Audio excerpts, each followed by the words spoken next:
What's up guys, my name is Courtney Budson and this is What's for Din. Today I'm going to be showing you guys how to make a delicious apple cherry pie. Now personally, I am not a big fan of fruit pies, but this is so beyond delicious, it's ridiculous. This is by far my favorite fruit pie of all time because it is the perfect balance of sweetness and tartness, and you get the best of both worlds by having a cherry pie combined with an apple pie. So without further ado, let's get started. So first things first, we want to start off by peeling our apples. Now as you can see, I'm using 2 Granny Smith apples and 1 Honeycrisp. I like using the Granny Smith mostly because they have more of a tart flavor, which balances out the sweetness of the cherries. Now you don't want to throw out those peels because we're actually going to use those in the recipe. So you can go ahead and give those a nice rough chop. And in the meantime, you can start melting some butter in a small saucepan over medium-high heat. And to that, you're going to add your apple peels along with some brown sugar, some cinnamon, and some freshly grated nutmeg. Give that a good stir, and we're going to let this simmer over low heat for about 7 to 10 minutes. That butter is going to get nice and infused with the apple and the cinnamon and the nutmeg, and it's almost going to have like a caramely type taste to it. It's delicious. In the meantime, you can start chopping up your apples. Now you want to try to get these as thin as you possibly can, but don't stress about it. If they come out all different thicknesses, it's not the end of the world. That just means that you'll have a variety of texture in your pie.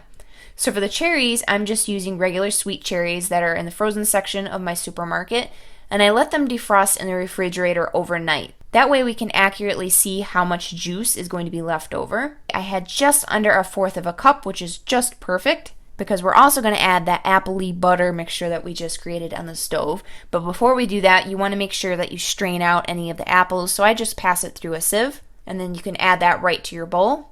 And we're also going to add some vanilla extract, some sugar, a lot of sugar, and some cornstarch. And then you can give it a gentle toss, and I like to toss it kind of like a salad just so I don't break up any of the cherries or the apples. And then you can set it aside while we work on the pie crust. Now you can definitely use store-bought pie crust if you would prefer, that is totally fine. But if you do want to make it homemade, I have a killer pie crust recipe, and I'll link the video down below as well as the little thing that popped up at the top of the screen. So I decided to do a little bit more of a fancy pie crust. I see all these pictures on Instagram and I just fall in love, and I wanted to do something a little bit more fancy schmancy. So basically I just butter my dish very well, and then I just lay in my bottom pie crust, and then I trim the edges and just press them down a little bit. And then you can go ahead and pour your filling into the pie. Now at this point, you can decide to just throw on the top and put it in the oven, and you don't have to do anything fancy. But if you were interested in this design, I wanted to quickly show you how I do it.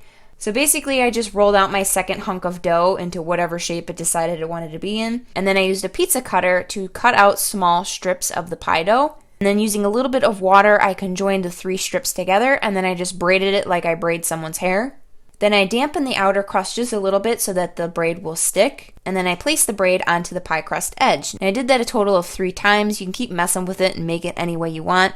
And then I did a bigger braid for the center and then 2 smaller braids on the outside. And then I decided I wanted to put some leaves on there to kind of cover up any of the ugly edges that I couldn't perfect that well. So basically I just took a knife and cut out some leaf shapes. I even went as far as putting the little vein markings inside of the leaves. Like I said, I really went crazy with this design. You do not have to do this. You can really do anything you want. But once you get the design the exact way that you would like it, you want to make sure that you use an egg wash on the crust. For some reason, I forgot to do that this time, so if you're wondering why the crust looks a little bit wonky, I totally forgot to do it. I was in a rush, so make sure you don't forget that step.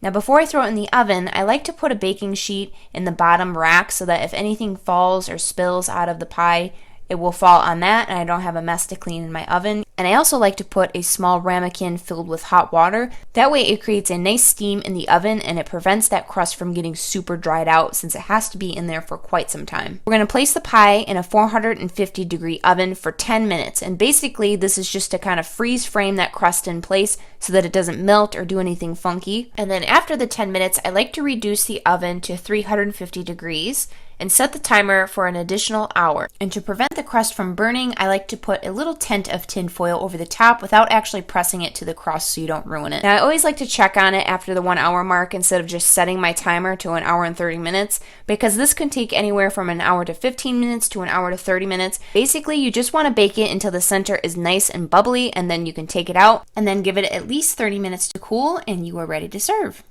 So here is the beautiful final product. I know I say this about every recipe I ever make, but I'm telling you, this smells so good. It smells unlike anything you've ever made before. It just makes you drool profusely. So I can't wait anymore, but I definitely suggest that you try to let it cool as long as you possibly can. Unlike me, I'm impatient, because the longer you let it cool, the thicker it's going to be and it'll set better together. I really don't care about that. It tastes good even though it looks like a sloppy mess. Oh my gosh. The flavors are just unlike anything else. So if you do want to recreate this recipe, just look below in the description box. I'll have all the measurements as well as the written instructions. And also, it's come to my attention that a lot of you guys don't see my videos pop up in your subscription feed. So instead of smacking that like button, you can do that too, but make sure you hit that little bell button thingy-bop. That way you get notified every single time I upload a video and you don't miss out on anything, because YouTube's being a butthead. So as always, thank you guys so much for hanging out with me, and we'll see you next time. Peace. And real quick before you guys go, I just wanted to let you know that I just uploaded my very first makeup tutorial on my other channel. So if you're interested in that, make sure you check it out.